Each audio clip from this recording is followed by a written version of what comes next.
नमस्कार दोस्तों, मैं हूं मंजू शर्मा। आपके अपने चैनल डिवाइन वे पर आप सभी का स्वागत है।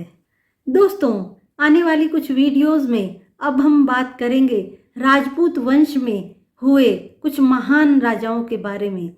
दोस्तों, मैं आप सबसे जानना चाहती हूं कि कितने लोग हैं आप में से जिन्होंने नागभट्ट प्रथम का नाम सुना है। आप सब अपने जवाब कमेंट बॉक्स में जरूर दें और वीडियो को अंत तक जरूर देखें, जिससे कि आप जान सकें एक ऐसे राजा के बारे में जिन्हें इतिहास में वो स्थान नहीं दिया गया जो उन्हें मिलना चाहिए था। अगर वीडियो पसंद आती है तो एक लाइक, कमेंट और शेयर करें और साथ ही साथ आपके अपने चैनल डिवाइन वे को सब्सक्राइब करना ना भूलें।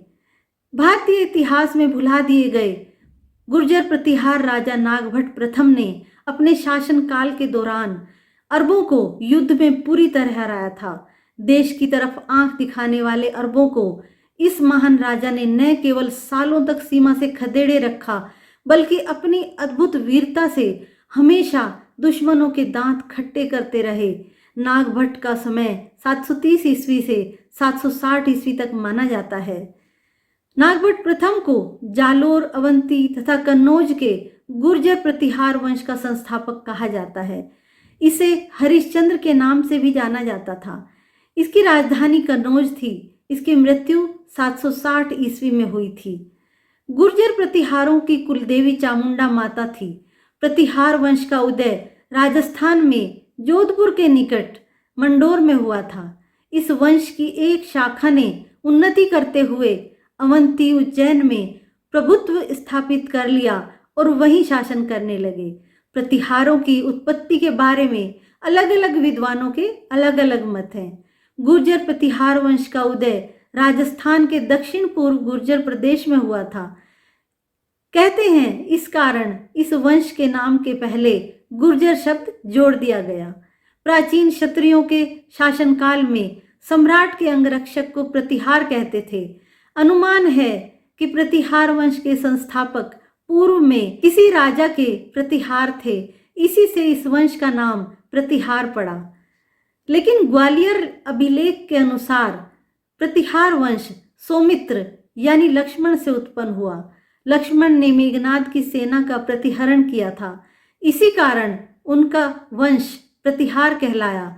इस वंश के लोग स्वयं को सूर्यवंशी क्षत्रिय तथा लक्ष्मण के वंशज मानते हैं। राजपूतों की उत्पत्ति का सर्वमान्य सिद्धांत चंद्रबरदाई ने अपने ग्रंथ पृथ्वीराज रासो के माध्यम से दिया था। पृथ्वीराज रासो के अनुसार सिरोही के माउंट आबू में वशिष्ठ मुनि ने अग्नि यज्ञ किया था। इस यज्ञ से 4 वीर पुरुष उत्पन्न हुए थे: प्रतिहार, परमार, चालुक्य और चौहान।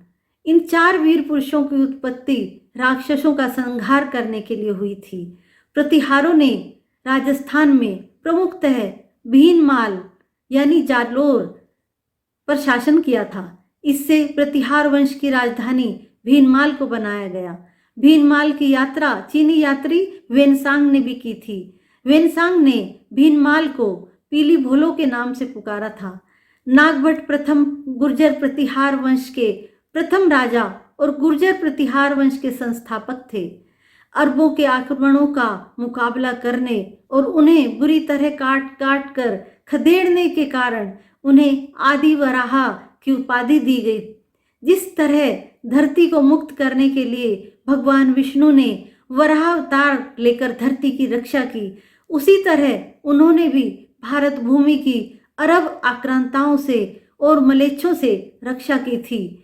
इन्होंने अरबों को पीछे हटाकर गुजरात, राजस्थान, मालवा, काठियावाड़ सहित बहुत बड़े भूभाग पर अधिकार कर लिया था। भारत के एक बड़े भूभाग पर इनका शासन था। नागभट्ट प्रथम की राजधानी कन्नौज थी। मलेच्छों का अंत करने के कारण नागभट्ट प्रथम ने नारायण की उपाधि धारण की। गुर्जर प्रतिहार शासकों के सिक्कों पर आदि वराह की तस्वीर बनी हुई है। ये सिक्के आज भी कई जगह मिलते हैं। नागभट्ट प्रथम ने अरब आक्रांताओं को खदेड़ने के लिए अरब विरोधी संघ तैयार किया। इस संघ ने जो अरबों से लगातार संघर्ष किए, उन्हें इतिहास में राजस्थान युद्ध के नाम से जाना जाता है। अरबों ने गुजरात, मालवा और राजस्थान के प्रदेशों पर हमला बोल दिया। उस समय वहां नागभट्ट के अधीन बहुत सी छोटी छोटी रियासतें राज्य करती थी। चालुक्य वंश, भीनमाल के चाप चपराणा, वल्लभी के मैत्रक, भड़ोच के गुर्जर, चित्तौड़ शासक बप्पा रावल सहित कई सामंत और छोटे राजा थे। मारवाड़ के आसपास सन 736 ईस्वी में अरब आक्रांताओं ने हमला किया तो नागभट्ट प्रथम और उनके सामंत जयभट्ट चपराना सामंत बप्पा रावल ने इसका नेतृत्व किया।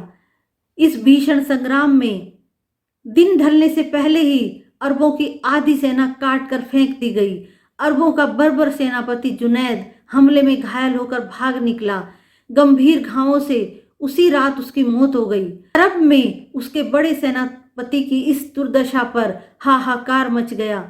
इस युद्ध में अरबों को खदेड़ने के बाद गुर्जर प्रतिहार सम्राट नागभट्ट प्रथम के आदेश पर उनके सामंतों ने सिंध प्रदेश पर, जिस पर अरबों ने कब्जा किया हुआ था, उस पर हमला किया और सिंध पर विजय पताका फहराई। सिंध पर विजय पताका फहराने के बाद नागभट्ट ने सिंध नदी को पार करके ईरान तक को अपने शासन में शामिल कर लिया। ईरान के सुल्तान हेबत खान की बेटी से बप्पा रावल ने विवाह कर लिया और संन्यास ले लिया। इस युद्ध में बुरी तरह हारने के बाद अरब आक्रांता बौखला गए थे। पूरे विश्व में हाहाकार मचाने वाले अरबों के लिए ये एक शर्मनाक स्थिति थी, जिसके लिए वे दोबारा प्रतिशोध की भावना से जुट गए। इस बार अरबों ने अपनी शक्ति बढ़ाकर कई देशों के सुल्तानों और उनके सेना नायकों को इकट्ठा किया। इसमें ईरान, इराक, अफ्रीका के कई देश शामिल थे। इस बार अरबी सेना का नेतृत्व सेनापति तामीम कर रहा था, जो कि बेहद क्रूर और कट्टरपंथी माना जाता था। नागभट्ट को इसकी जानकारी थी कि हारे हुए अरब मलेच्छ अभी शांत नहीं बैठेंगे और वे प्रतिकार जरूर करेंगे। इसलिए वे दक्षिण में हो रहे युद्धों को छोड़कर वापस उज्जैन आए, अपने पुराने साथियों को इकट्ठा किया और इस महासंग्राम की तैयारी में जुट गए। नागभट्ट प्रथम के नेतृत्व में एक बार फिर संघ तैयार हुआ। संघ में भड़ोच के चाप वंश, चपराणा वंश के हिंदू रक्षक शूरवीर जयभट्ट चपराणा ने महत्वपूर्ण भूमिका निभाई। नागभट्ट के सामंत वीर बप्पा रावल संन्यास ले चुके थे और उनके बेटे खुमान रावल चित्तौड़ पर राज्य कर रहे थे। हिंदू योद्धा नागभट्ट ने अपने सामंत वीर खुमान रावल को उनके पिता की वीरता की याद दिलाई और बताया कि कैसे सबने मिलकर राष्ट्र और धर्म की रक्षा के लिए अरबों को धूल चटाई थी। नागभट्ट ने फिर से वैसे ही संघ बनाने और संयुक्त युद्ध का आह्वान किया। सारे साथी फिर से इस संग्राम के लिए उठ खड़े हुए। महागुर्जर सेना का गठन हुआ। परमारों और सोलंकियों ने भी इस महासंघ में हिस्सा लिया। नागभट्ट के नेतृत्व में हर हर महादेव और जय गुर्जरेश के नारे के साथ वीर हिंदू योद्धा अरबों को काटने के लिए उतावले थे। यहाँ नागभट्ट ने चतुराई से वो निर्णय लिया जिसने उस युद्ध में उनकी जीत निश्चित कर दी। वीर योद्धा नागभट्ट ने अरबों के आक्रमण का इंतजार न करते हुए युद्ध से 7 दिन पहले ही अपनी बड़ी सेना के साथ अरबों पर हमला बोल दिया। अरब अचानक हुए इस हमले से बौखला गए। नागभट्ट की गुर्जर सेना के साथ अरबों का महासंग्राम हुआ और अरबों को बुरी तरह काटा जाने लगा। कुछ ही घंटों में अरबों की बड़ी सेना गाजर मूली की तरह काट कर फेंक दी गई। सेनापति की मौत के साथ ही बची खुची अरब सेना में भगदड़ मच गई। हिंदू वीर योद्धाओं ने उनको दौड़ा दौड़ा कर मारा। युद्ध भूमि मलेच्छों के रक्त से नहा गई थी। अरब जगत के खलीफा हिंदू योद्धाओं का संग्राम देखकर खौफ खा गए। अरबों ने अपनी जान बचाने के लिए अल महफूज नाम की जगह बसाई, जिसके बारे में कई अरब लेखकों ने भी लिखा है कि गुर्जरों ने उनके लिए थोड़ी सी जगह भी नहीं छोड़ी। अपनी जान की रक्षा के लिए सिर्फ यही एक जगह थी जहां अरब छिप सकते थे और नागभट्ट से अपनी जान की रक्षा कर सकते थे। अरबों के फुतुल बलदान नामक ग्रंथ में अरबों की इस हार का वर्णन है।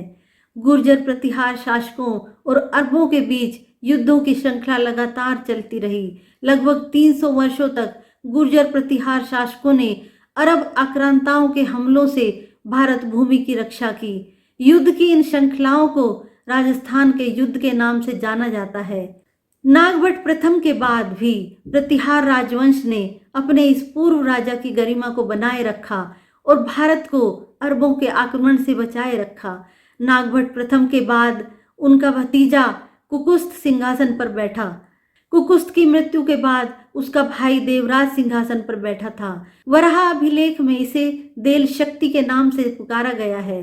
ग्वालियर अभिलेख से प्रकट होता है कि इसने अपने वेग से अनेक राजाओं को तितर बितर कर दिया था।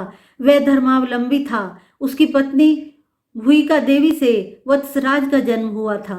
वत्सराज की मृत्यु के बाद उनका पुत्र नागभट्ट द्वितीय प्रतिहारों के सिंहासन पर बैठा। साहसी तथा महत्वाकांक्षी राजा था। उसने राष्ट्रकूट राजा से अपने पिता की पराजय का बदला लेने का प्रयत्न किया, परंतु वह सफल नहीं हो सका। उसने कन्नौज पर अधिकार कर लिया तथा कन्नौज को अपनी राजधानी बनाया। बंगाल के राजा धर्मपाल से भी उसका संघर्ष हुआ। नागभट्ट द्वितीय ने उसे मुंगेर के निकट परास्त किया। इससे नागभट्ट द्वितीय की प्रतिष्ठा में बड़ी वृद्धि हुई।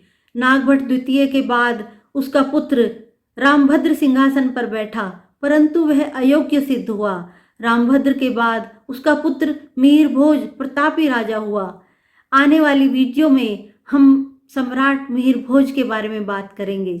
आज की वीडियो में बस इतना ही। आशा करती हूँ वीडियो आपको पसंद आई होगी। धन्यवाद।